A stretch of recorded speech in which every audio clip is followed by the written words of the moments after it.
지난주에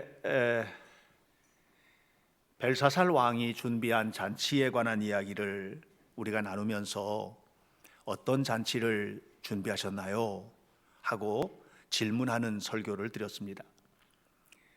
벨사살 왕의 잔치는 정말 화려한 잔치였지만 그 잔치 끝에 벨사살 왕은 죽임을 당하고 바벨론은 역사에서 사라지는 비극적인 날을 맞이하게 됩니다. 어떤 잔치를 준비하셨습니까? 이 질문은 오늘 여러분들을 향한 질문이 됩니다. 이렇게 질문하겠습니다. 어떻게 살고 계십니까? 어떤 믿음으로 살고 계시나요? 여러분들의 삶은 멸망의 잔치를 준비하는 삶입니까? 아니면 하나님의 축복이 아름답게 꽃 피고 열매 맺는 그런 삶을 살고 계시나요? 사실 벨사살 왕이 죽고 그 나라가 망한 것은 그들이 심었던 것에 대한 결과입니다. 여러분들이 오늘 살고 있는 삶의 현실, 이것은 누가 갖다 준 게 아니에요. 오늘 살고 있는 삶의 현실은 여러분들이 살아왔고 또 살고 있는 것에 대한 결론으로 여러분들 스스로가 가져다 준 것이기 때문에 저는 우리 현대교회 성도들에게 정말 간절히 바라고 소망하는 것은 내일을 위하여 오늘을 준비하는, 내일의 삶이 축복이 되기 위하여 오늘 아름다운 잔치의 삶을 살아가는 그런 성도들이 되시기를 주님의 이름으로 축복합니다.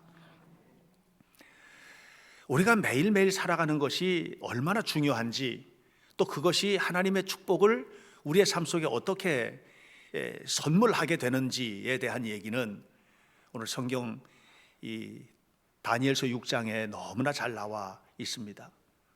오늘 저는 여러분들과 함께 다니엘서 6장에 나오는 다니엘의 삶, 그의 신앙이 그의 삶에 주었던 영향력들, 그리고 그 결과로 그의 삶 속에 누렸던 하나님의 축복들에 관한 이야기를 함께 해보려고 합니다. 다 잘 아시다시피 다니엘은 느부갓네살 왕의 제1차 예루살렘 침공 때 잡혀온 포로였습니다.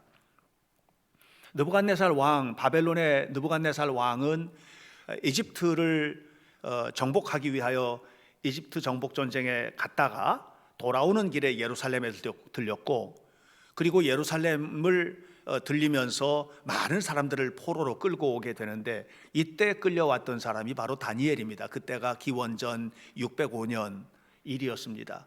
그 이후에 한 번 더 여호야긴 왕 때 침공을 당하게 되고, 그리고 시드기야 왕 때 기원전 587년에 완전히 나라가 멸망하게 되는 제3차 포로가 이어지게 되는데요. 그러니까 605년에 바벨론에 끌려왔던 바벨론, 이것이 다니엘서 1장의 얘기라면 오늘 6장에 나와 있는 이것은 바벨론이 멸망하고 메대 왕조가 세워지는 것입니다. 메대 왕조는 사실 독립 왕조라기보다는 페르시아의 어떤 지역에 속해 있는 페르시아 왕 고레스에 의해서 통치되는 큰 나라 안에 있는 하나의 작은 나라, 이렇게 여러분들이 이해하시면 되겠습니다. 그래서 이때 이 정확한 연도가 기원전 537년인데 바로 이 537년까지 이어지는 539년까지 이어지는 그런 과정들, 605년에 잡혀와서 지금 기원전 539년에 나라가 망하고 새로운 왕조가 세워질 때까지 기간이니까 이 기간을 계산해 보니 약 70년 정도 돼요. 그러니까 바벨론에 끌려와 가지고 다니엘이 지금 살고 있는 게 한 70년 정도를 살고 있는 겁니다. 어린 소년 다니엘이 끌려와서 10대 초반에 80대 노인이 된 겁니다. 그런데 어린 소년의 때의 다니엘의 믿음과 삶, 그리고 지금 80이 된 노인 다니엘의 믿음과 삶, 신앙, 이 모든 것들을 살펴보면 흔들림이 없는 것을 보게 되는 거예요. 흔들림이 없이 고스란히 그 믿음을 가지고 하루하루를 살아온 거예요. 그리고 오늘 6장을 맞이하게 됩니다. 그때 메대 왕조를 통치했던 다리오 왕은 1절을 보니까 나라를 전부 127개로 나누고 그리고 이 127개의 나라를 다스리는 도지사들을 세우고 그 위에 이 전체를 다스리기 위한 3명의 총독을 세웁니다. 그리고 이 3명의 총독은 왕에게 복종하도록 이렇게 되어 있는 구조인데, 바로 이 3명의 총독, 다시 말하면 메대 왕조의 최고위층이죠. 최고위층, 왕 바로 밑에 최고위층의 권력자가 바로 다니엘이라고 우리가 보게 됩니다.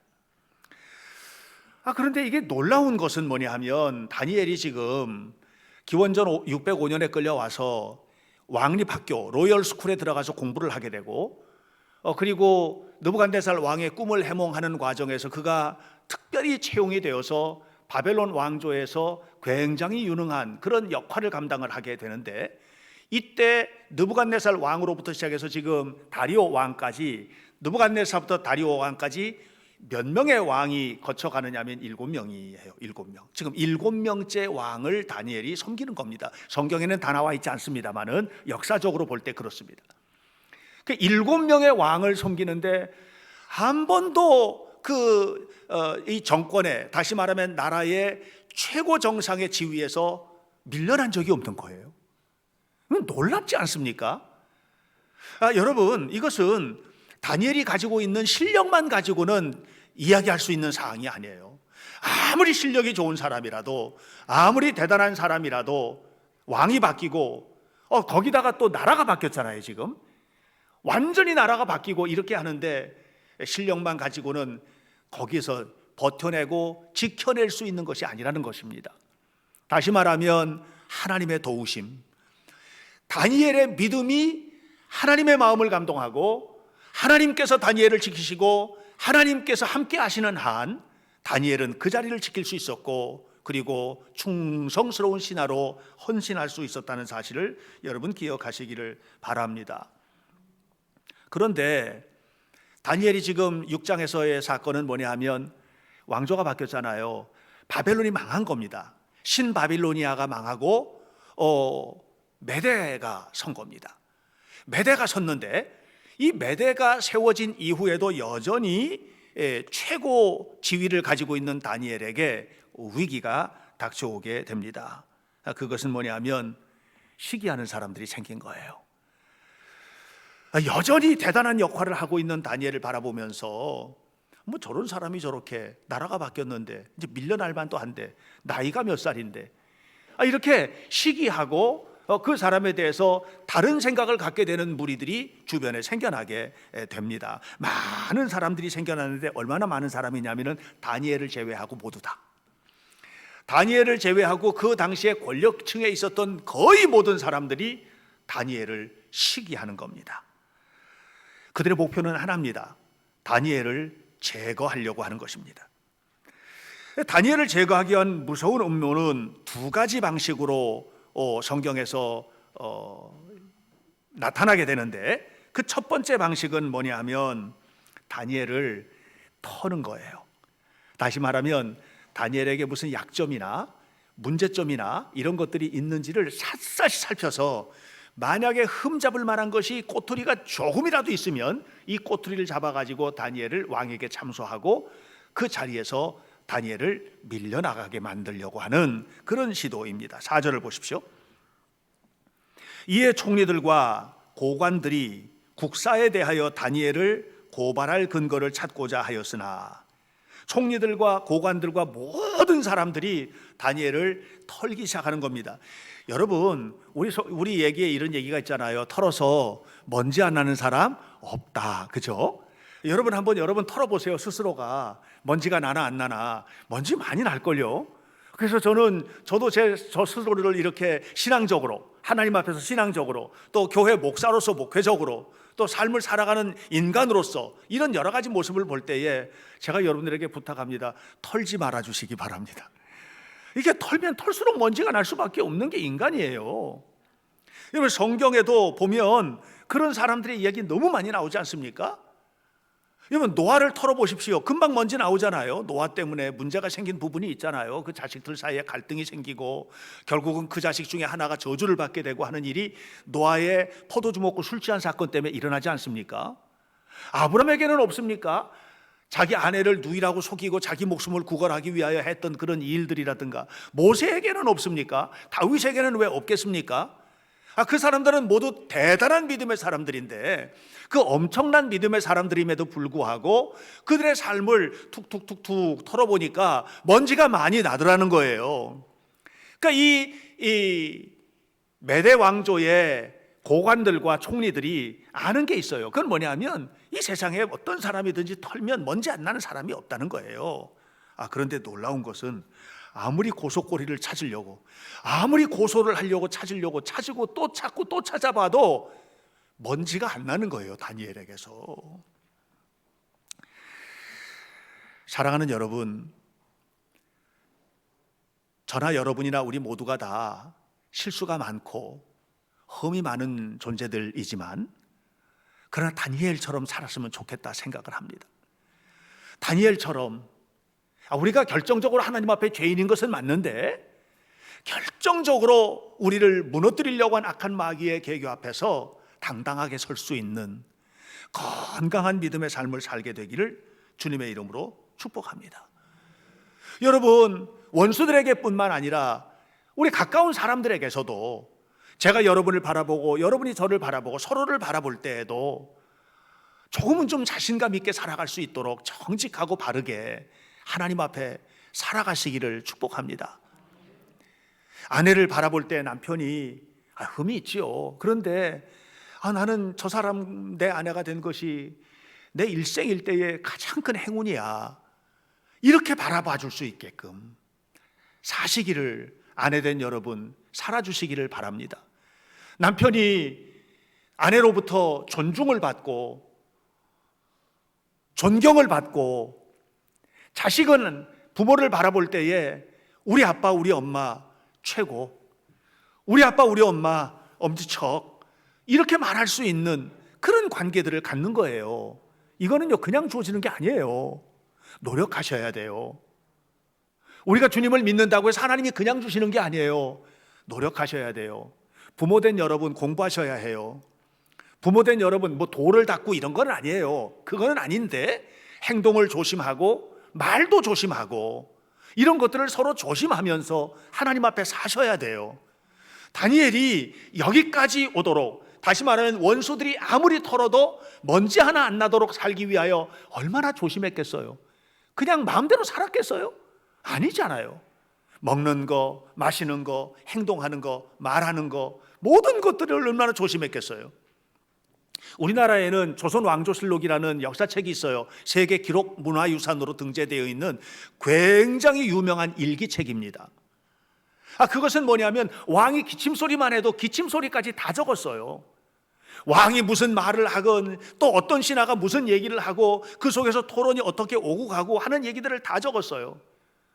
그때는 다 잘하는 줄 알았죠. 그런데 역사가 지나고 난 다음에 그 조선왕조실록을 쫙 펼쳐놓고 보면 이 사람이 이렇게 잘못했구나, 이래서 역사가 이렇게 왜곡이 됐구나, 이렇게 했기 때문에 나라가 이렇게 어려웠구나, 이게 다 나오는 거예요.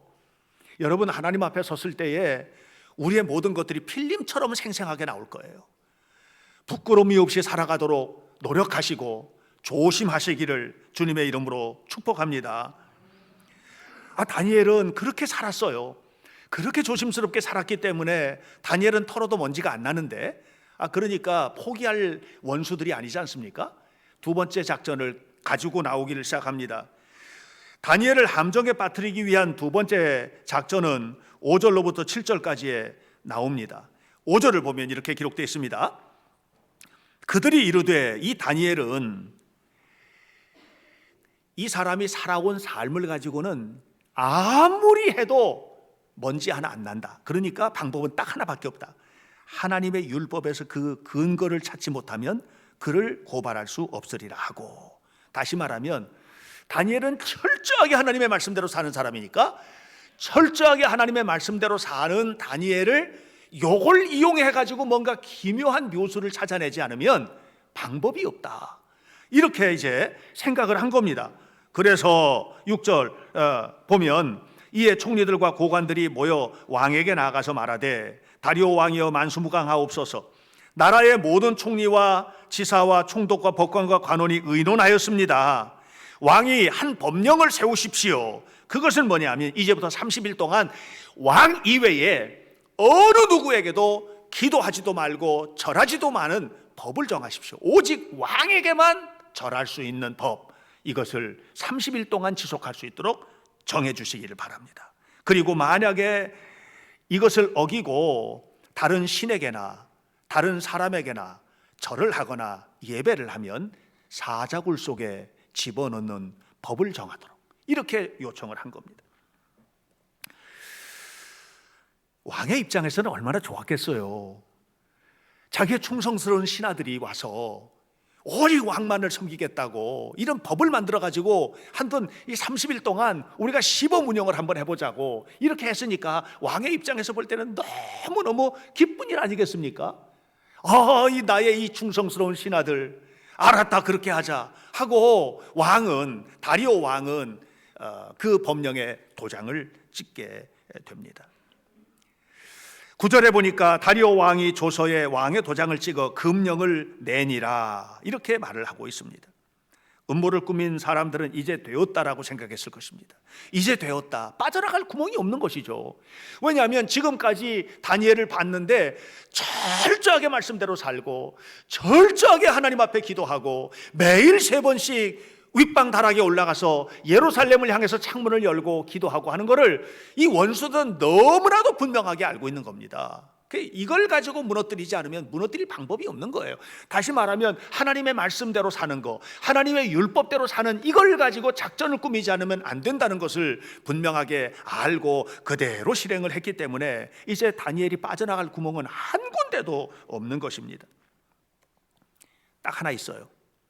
딱 하나. 그건 뭐냐면 기도 안 하는 거, 하나님 앞에 예배 안 드리는 거, 이것만 다니엘이 생명을 구할 수 있는 길인 것입니다. 자, 이제 여러분, 이런 상황에서 우리는 다니엘의 신앙이 어떤 삶을 만들어냈는지를 살펴보려고 합니다.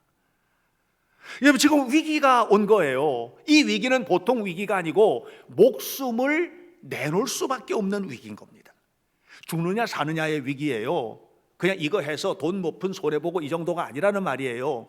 다시 말하면 아주 결정적인 위기가 온 것입니다. 자, 이런 위기가 왔을 때 다니엘의 신앙은 그에게 어떤 삶을 제공했을까요? 10절입니다. 10절 말씀을 봅니다. 다니엘이 이 조서에 왕의 도장이 찍힌 것을 알고도 자기 집으로 돌아가서는, 그날 도장 찍힌 그날이에요. 그날 자기 집으로 돌아간 겁니다. 뭐 며칠 고민한 것도 아닌 거예요. 며칠 동안 고민을 하고 뭐 한 게 아니에요. 그날 도장 찍힌 것을 알고, 총리니까 분명히 금방 알았지 않았겠습니까? 그날 올라가서 예루살렘을 향한 창문을 열고 전에 하던 대로 하루 3번씩 무릎을 꿇고 기도하며 그의 하나님께 뭐 했어요? 감사하였더라. 그의 하나님께 살려달라고 애원하였더라가 아니에요. 그냥 그의 하나님께 감사하였더라, 이렇게 성경은 기록하고 있습니다. 왕외의 다른 자에게, 왕에게 다른 신에게, 왕 외의 다른 인간에게 절하는 자는 사자굴 속에 집어넣는다는 것을 분명히 도장을 찍어서 반포를 했고, 이건 그냥 반포한 게 아니에요. 8절 보니까 기가 막힌 거예요. 이 법은 일단 도장을 찍으면 왕도 못 바꾸는 걸로, 도장을 일단 찍으면 왕도 바꿀 수가 없어, 물릴 수가 없는 거예요. 그런 법률인 거예요. 그래서 9절에서 왕은 이 법령에 도장을 찍었는데 10절에 2가지 충격을 받습니다. 첫 번째, 다니엘이 이 법령을 알고도 하나님 앞에 기도를 시작을 했다고 하는 것입니다. 분명히 알고도. 이렇게 하면 내가 손해야. 분명히 알고도 하나님의 말씀이 하지 말랬으니까 못해, 안 해. 그렇게 살 수 있는가? 내가 이렇게 사는 게 나에게 자존심이 상해. 분명해. 알고도 내 자존심, 내 삶, 모든 것들을 겸손하게 탁 내려놓고 하나님만 바라보는 그 삶을 살아갈 수가 있는가? 우리에게 있어서 가장 소중한 조건, 우리에게 있어서 가장 소중한 가치, 내게 있어서 가장 소중한 그 무엇, 그것은 무엇인가 도대체? 다니엘은 하나님이었습니다. 다니엘은 하나님이었습니다. 하나님과는 그 어떤 것과도 바꿀 수가 없었습니다. 다니엘은 오직 하나님을 바라보고 있었습니다. 다니엘에게 중요한 것은 그가 먹고 사느냐의 경제의 문제가 아니었습니다. 다니엘도 먹고 사는 사람이죠. 다니엘에게 있어서 이것은 인간관계의 문제, 이런 문제가 아니었습니다. 다니엘에게 있어서 그에게도 중요한 것들이 다 있지 않겠습니까? 가족도 중요하고 다 중요하지 않았겠어요? 그런데 진짜 중요했던 것은 뭐냐면 하나님을 바라보는 믿음이었습니다. 여러분, 신앙이라는 것은 그냥 신앙이라는 가치, 철학적인 어떤 이해, 이런 게 아닙니다. 신앙은 뭐냐 하면 어떻게 살아내느냐의 능력이에요. 살지 않으면 믿음이 증명되는 게 아니에요. 여러분의 삶을 통해서 믿음을 증명해내는 그런 삶을 사셔야 돼요. 이게 신앙인의 모습이죠. 다니엘은 그렇게 살았던 것입니다. 모든 것을 다 알고도 윗방에 올라가서 예루살렘을 향해서 창을 열고 하나님 앞에 기도를 했는데, 그 기도가 뭐냐면 놀랍게도 감사의 기도를 드린 것입니다. 하나님 앞에 감사하였더라. 모든 조건이 감사의 조건 되실 수 있겠어요? 감사로 거룩해지는 하나님 백성 공동체로 세워지시겠어요? 감사할 때는 감사하고, 속상할 때는 속상하고, 기분 나쁠 때는 화내고, 이거는요, 믿지 않는 사람들도 다 그렇게 살아요. 사람이라면 누구나 다 그렇게 살아요. 그러나 하나님을 믿는 사람은 그렇게 살지 말자, 이거예요. 어떻게 살아요? 어떤 삶의 조건 속에서도 하나님 앞에 감사하면서 나가자. 왜? 하나님 살아계신 걸 믿으니까, 하나님께서 이끌어 주실 거니까, 하나님께서 인도하실 거니까, 하나님께서 역사하실 것을 믿음으로 살아내는 성도들이 되시기를 주의 이름으로 축원합니다. 그런데 이보다 더 큰 게 있어요. 다 알고도 기도를 시작을 했다, 그 감사 기도를 했다. 이보다 더 놀라운 게 있어요. 이게 사실은 진짜 능력이에요. 그것은 뭐냐 하면 10절에 이렇게 기록되어 있습니다. 이렇게 했는데, 그날 가서 예루살렘을 향해서 창문을 열고 기도를 했는데, 이게 항상 하던 일이다, 이 얘기예요. 전에 하던 대로. 이게 갑자기 이런 어려운 위기가 왔으니까 안 하던 일을 그냥 갑자기 와서 알라딘이 마슬램프 문질르듯이 하나님 살려주세요, 도와주세요, 이게 아니라는 거예요. 예? 그냥 전에 하던 대로 늘 하던 일이야. 그게 늘 그 시간이 되면 기도했고, 늘 하나님 앞에 기도하면 감사의 기도를 드렸고, 늘 하나님 바라보고 살았고, 좋을 때나 좋지 않을 때나 언제나 어떤 상황 속에서든지 하나님을 향한 그의 믿음과 삶은 변함이 없었는데, 전에 하던 대로. 저는 이게 너무 큰 충격입니다. 많은 사람들이 신앙생활을 하면서 어떻게 삽니까? 평상시에는 잊고 살다가 위기가 오면 하나님 앞에 살려달라고 엎드리고, 완전히 다 무너진 난 다음에 천부여 의지 없어서 손들고 주님께 옵니다. 이렇게 하면서 살아가는 이들이 얼마나 많습니까? 여러분, 아무 때나 툭 치면 예수입니까? 아무 때나 어디 가서든지 여러분들은 여러분의 삶을 통해서 예수님을 드러내고 예수님과 함께하는 이 삶을 살고 계십니까? 다니엘에게 있어서 신앙은 그냥 삶이었어요.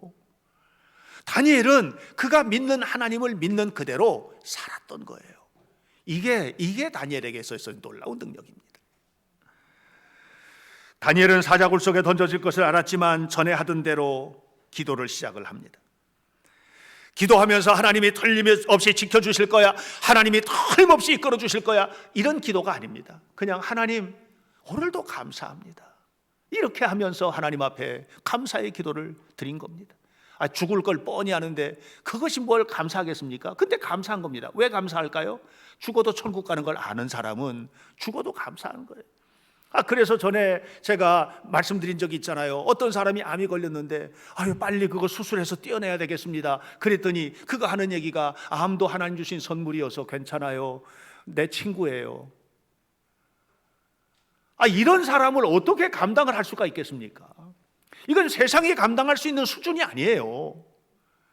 저는 우리 현대교회 성도들이 이런 믿음의 수준 속에서 삶을 살아가시기를 주의 이름으로 축원합니다. 왜 코로나가 왔습니까? 코로나19가 와가지고 온 세계가 이렇게 된 게 무엇입니까? 이게 전부 다 죄악의 결과입니다. 알고 보면 인간의 욕망, 인간의 야욕, 탐욕, 이것이 이걸 만들어낸 거 아니겠습니까? 우한에서 코로나가 시작이 됐습니다. 그리고 각 나라로 지금 일본에서도 난리가 나지 않았으면 일본이 왜 저렇게 됐습니까? 일본이 저렇게 된 이유가 뭡니까? 정권의 야욕 아니겠습니까? 여러분, 그 알고 보면 그 속엔 뭐냐면 편하지 못하게 살게 된 그 이유 속에는 인간의 욕심, 욕망, 이것이 자리 잡고 있는 거예요. 오늘 저는 여러분, 우리 모두가 다 그냥 신앙으로 살아내시길 바라요. 하루하루 신앙으로 사셔야 돼요. 다니엘처럼 전에 하던 대로 죄 짓고, 전에 하던 대로 악하게 살고, 전에 하던 대로 미워하고, 이건 끝내고 우리의 일상생활이 기도의 생활, 예배의 생활, 헌신의 삶이 계속 이어가면서 오늘도 또 기도하는 이유는 어제도 그랬잖아, 그저께도 그렇게 살았어, 난 날마다 그렇게 살 거야. 이것이 우리의 삶의 고백이 되기를 주의 이름으로 축원합니다. 여러분, 다니엘이 30일 동안만 지나면 되는 거 아니에요? 사실 지금 다니엘이 기도를 할 때 이렇게 하면은 사자굴 속에 죽는다는 거 왜 몰랐겠습니까? 여러분, 사형제도는 여러 가지 제도들이 있습니다. 로마는 엄청나게 무서운 사형제도 많이 가지고 있었습니다. 영국도 이 비슷한 사형제도 있었습니다. 늑대, 굶주린 늑대를 이렇게 깊은 웅덩이 같은 데다가 굶주린 늑대를 넣어놓고 잘못한 사람을 거기다 집어던져가지고 늑대들이 뜯어먹게 만드는 그런 사형제도가 있었어요. 바벨론에는 그게 사자가 지금 그 역할을 하는 겁니다. 사자는요 엄청나게 무섭습니다. 아수르는 사자를 사냥하는 아수르 바니팔 왕의 그런 그 부조 같은 것도 남기기도 했는데 가장 용맹스러운 상징이에요, 사자를. 그래서 그 사자를 갖다 놓고 그 사자로 하여금 이 원수를 뜯어먹게 만들므로써 왕권을 세우는 겁니다. 여러분, 바로 이렇게 사자굴 속에 들어가는 걸 뻔히 알고 30일 동안 한정된 법이었거든요. 이게 30일 동안만 이 법을 한번 시행하자, 이렇게 한 거거든요. 그러니까 다니엘 입장에서는 30일만 좀 타협하면 되는 거예요. 어떻게? 이런 식으로 그냥 전에는 거실에 올라가서 다락에 올라가서 예루살렘을 향해서 문을 열고 기도했다면 이제는 그렇게 안 하고 그냥 거실에서 눈 감고 이렇게 쉬는 것처럼 그렇게 기도하면 안 돼요? 그런 기도는 하나님이 안 들으세요? 그런 기도도 하나님이 들으실 것 같아요, 제가 볼 때는. 그런데 문제는 뭐가 문제냐? 다니엘의 믿음의 양심이 이걸 허용을 안 하는 거예요. 어저께까지는 이렇게 했는데 오늘은 내 목숨 위험하다고 이렇게 살짝 인간적으로 이건 아니다, 하나님 앞에 이렇게 사는 건 이건 아니다. 지금까지는 계속해서 위층에 올라가가지고 문 열고 하나님을 향해서 기도했는데 이제 내 목숨 위태롭다고 그냥 거실에 앉아가지고 살짝 눈 감고 자는 척하면서 이렇게 기도하면서 30일을 지난다? 이건 하나님의 사람으로서 이렇게 사는 건 아니다. 이건 어떻게 이렇게 야비하게 시시하게 믿냐? 이렇게 시시하게 믿어서는 안 된다. 이게 다니엘의 믿음의 양심이에요. 여러분도 그 양심을 갖게 되시기를 축원해요. 엔도 슈샤크의 침묵. 이 침묵은 도쿠가와 막부 시절에 일본의 엄청난 기독교 핍박 당시의 이야기입니다. 사실 그 이전까지 기독교가 이제 가톨릭인데 기독교가 전파되어 가지고 많은 사람들이 예수님을 믿고 이렇게 되었었어요. 그런데 도쿠가와 막부가 들어서면서 기독교 핍박이 시작이 됩니다. 그 당시의 이야기예요.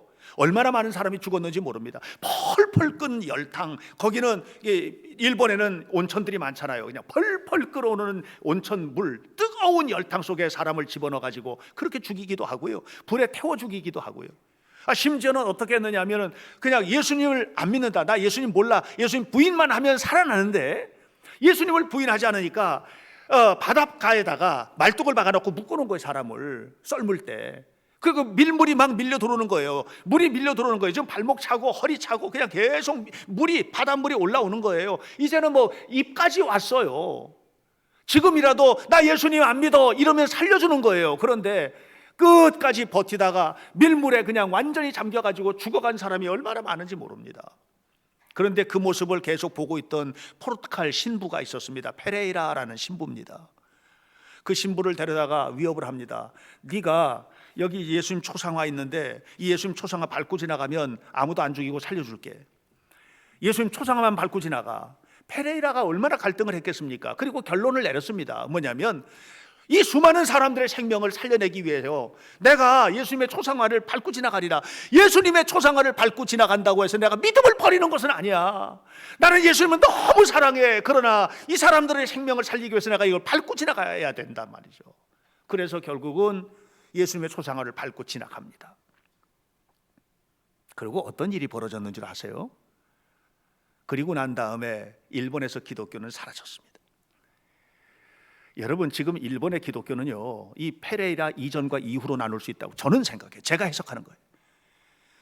그렇게 해서 타협하는 그 순간 페레이라를 바라보면서 목숨까지 내놓으면서 끝까지 자기 믿음을 지키라고 했던 사람들 모두 다 포기했습니다. 그리고 지금 일본의 기독교 인구는요, 손가락으로 세기도 얼마 안 될 만큼 그렇게 없습니다.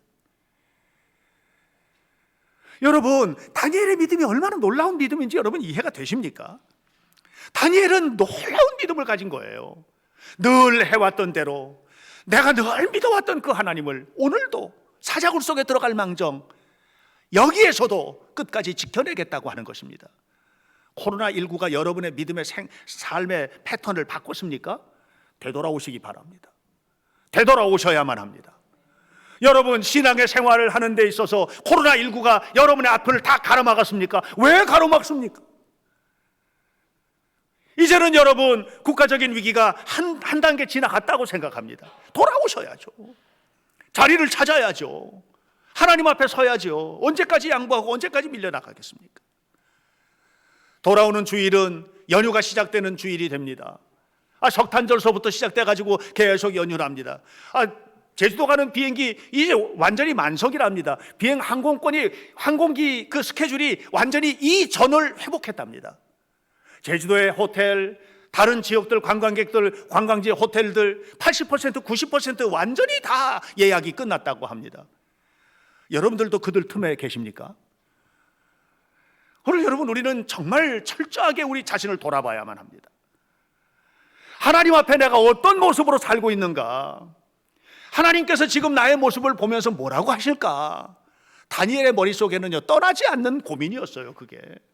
그랬기 때문에 털어도 먼지 안 나게 살았던 이유는 하나님 앞에 살았기 때문이고, 그가 지금 죽을 걸 뻔히 알면서도 예루살렘을 향해 창문을 열고 기도하는 이 기도의 내용도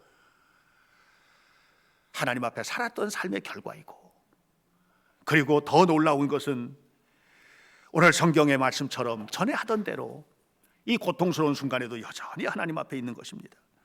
하나님께서 이런 사람을 포기하겠습니까? 하나님 포기하지 않습니다. 사람들은 다 사자굴 속에 집어 던졌습니다. 다니엘을 집어 던졌습니다. 그런데 사자가 다니엘을 소화를 못 시키는 거예요. 다니엘을 삼킬 수가 없는 거예요. 그래서 사자굴이 다니엘을 토해냈습니다. 여러분, 우리가 살면서 얼마나 많은 고난이 우리에게 닥쳐옵니까? 질병이 옵니다. 경제적인 어려움이 옵니다. 인간관계에 힘든 일들도 만납니다. 우리의 삶 속에 고난의 문제가 얼마나 많습니까? 삶은 곧 고난이라고 말하지도 않아요? 그런 고난이 여러분을 삼켜도 소화를 못 시키게끔 신앙생활 하셔야 돼요. 고난이 삼켰으나 토해내더라 말이죠. 여러분, 성경에는 그런 이야기들이 너무너무 많이 있지 않습니까? 하나님의 사명을 어쨌든 부여받았던 요나를 물고기가 삼켰는데 소화를 못 시키고 토해내잖아요. 그러니까 그 토해내진 요나가 다시스로 가가지고 그곳에서 니누에로 가서 니누에에서 하나님의 복음을 전하잖아요. 여러분, 오늘 우리는 알아야 됩니다.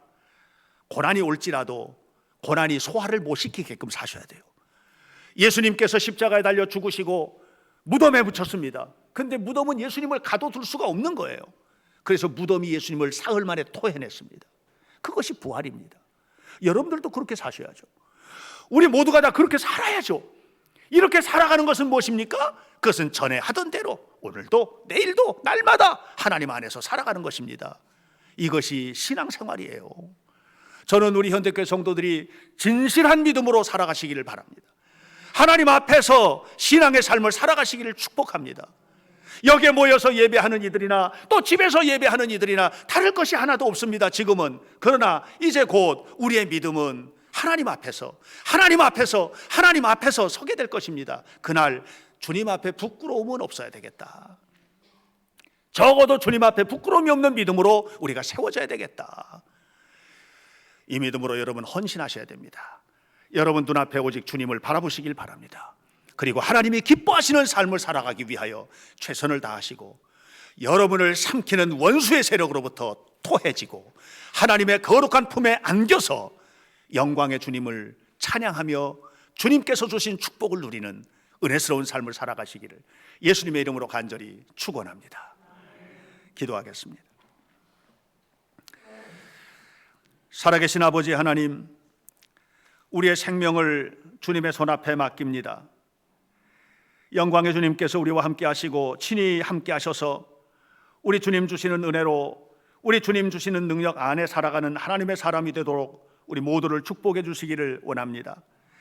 하나님, 다니엘이 참으로 위기를 만났지만 그 위기를 극복했던 것은 놀랍게도 그 위기 속에서 대처하는 삶이 아니라 그 위기가 다가오기 전에 이미 준비되어 있던 다니엘의 믿음이 그의 삶의 고난이 그를 삼키지 못하도록 했던 것을 우리가 깨닫게 됩니다.